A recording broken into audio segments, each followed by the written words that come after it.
Good morning, dear kids and parents. Hope you all are doing very well at home. Dear kids, today we will be continuing with our chapter 6, that is changes around us. Last we had seen the changes which are reversible and which are irreversible, right? Now, today we will see expansion and contraction. Last also we had gone through this expansion and contraction with the tools that we use for digging, right? Now today we will see for wooden wheel, okay? Such a change is also used for fixing the metal rim in a wooden wheel of a cart as shown in the figure. In the figure it is shown, right? In this also the metal rim is fixed in a wooden wheel which is used in a cart, okay? Again the metal rim is made slightly smaller on the wooden wheel than the wooden wheel. Now in that also you had seen that it was smaller. In this also metal rim is smaller than the wooden wheel, okay? So to fix on it, what we have to do, on heating the rim expands and fits onto the wheel. Now when we hit that rim, what will happen? The rim will expand. As soon as it expands, it will get fixed on the wheel. Then what we have to do? Cold water is then poured over the rim. Cold water is poured over it, okay? So that what will happen? Rim will cool down, which contracts and fits tightly on the wheel. So as soon as it gets cooled, as soon as the rim gets cooled, what will happen? It will contract and it will get fixed on the wooden wheel. That is expansion and contraction, okay? Now next one, physical change, okay? Now see, physical change is the change in which only the state of matter changes. In this physical change, what happens? Only the state of matter changes. What is state of matter? That is solid, liquid and gas. That means solid changes to liquid, liquid to gas, or gas to liquid, liquid to solid, or vice versa, okay? So these changes are physical changes, okay? So when we heat water in a pan, it begins to boil after some time.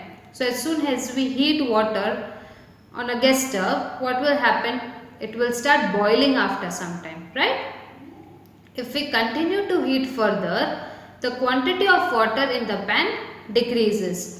As soon as we go on heating more and more, if we go on boiling more and more, what will happen? The quantity of water will decrease in the pan. Okay, why will it decrease? Because liquid will get converted into gaseous form. Okay, it forms vapor. So that is gaseous form. Okay. On further cooling of vapor. Now if that vapor is cooled down, the vapor will change to water. So that will be vice versa. Gases will change to liquid. Okay. So what we can see, down you can see that when there is a solid substance, if we heat it, what does it become? Liquid. If we go on heating that liquid, it will become gaseous. Gas. As soon as we cool down the gas, it will convert to liquid. And if we cool down the liquid, it will be converted to ice. That is solid. For example, if we can say, like if there is a vapor, if we convert it into liquid, it will become water. And if we cool it more, then it will become ice. That is a solid form, right? So this is a physical change. Now, we have noticed melting of ice. We have seen melting of ice, right? Ice melts when it is heated. Now if there is a ice, if we heat it, it will form water, liquid form. If we heat it more, it will convert into vapor, that is gas. What does it change into? When we heat it, when ice melts when it is heated. So what change it is?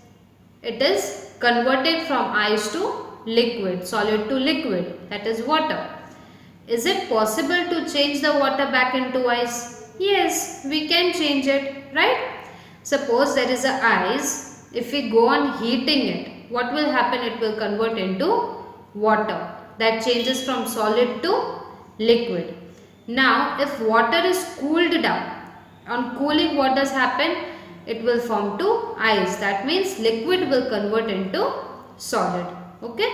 So this is the change that we see, and that is a physical change when there is a change in solid, liquid and gas. Okay. Now next is chemical change. Now what is chemical change? Chemical change is a change where a substance combines with another substance, forming a completely new substance. If there is a substance and if you combine that substance with another substance, okay, and the result that we get, it's totally a different new substance. Okay, so that is a chemical change where a substance combines with another substance. Two substances are combined, and that combination result, what it forms, the combination of that two substances, is when it is totally a different substance. That is a chemical change, like burning, cooking, rusting and rotting of something. Okay, so this is chemical change. Now see what you have to do, just an experiment. Okay, take a small candle and measure its length with a scale. You have to measure the length of a candle with scale. Now fix it at a suitable place. You have to place it at a proper place where things doesn't get burned or anything like that, right? So you have to place it and light it. Let it burn for some time. Let it burn for some time. Now blow out the candle and measure its length again. Now what you have to do, you have to blow out the candle. Again measure the length of the candle with scale. Can the change in the length of a candle be reversed? Can it be the same again? No, it's going to be reduced. If we were to take some wax in a pan and heat it, can change be reversed? If we have to take that wax in a pan and heat it, can it be reversed? No, it cannot be reversed. We will see one more example of that. First example for that is, repeat the above activity using an incense stick. You have to take an incense stick, measure it with a scale and let it burn until and unless it is over. Okay, after that what you have to do, wait till it burns completely. You have to wait till it burns completely. The stick burns to produce some new material. With the incense stick you will get some new material. One is ash, another is gases. Ash means the substance that comes out when incense stick burns, that is ash. And gases, we cannot see these gases but can sense them due to the pleasant smell. It's having a fragrance like a good smell.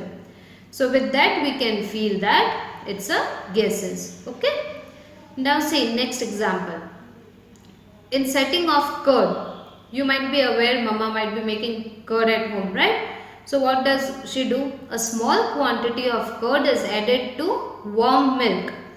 A warm milk is taken and in that small quantity of curd is added to it. The milk is stirred. Stirred means to move with a spoon. Okay, and is set aside for few hours. It is kept aside untouched for some hours. The milk changes into curd. So after that, after few hours, the milk is changed into curd. This is a reversible and a physical change.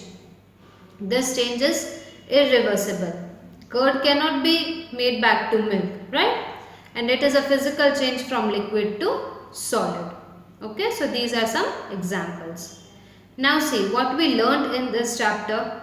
Okay, first thing, a change can be brought about by either heating or mixing it with the other substance or cooling. We can make the changes in the substance made by heating it or mixing it with another substance or by cooling it. Okay. Next thing what we learned, we also saw that some changes can be reversed while some cannot be reversed. There are certain things which can be reversed, which can be back to its original shape and size, and some are like it cannot be back to its original shape and size. Thus, changes around us can be grouped as those that can be reversed and cannot be reversed. So, accordingly, we can make a group of the substances, like the things which can be reversed and the things which cannot be reversed. Okay. So, kids, hope you understood this chapter. Thank you so much, dear kids and parents. Stay home, stay safe. Thank you.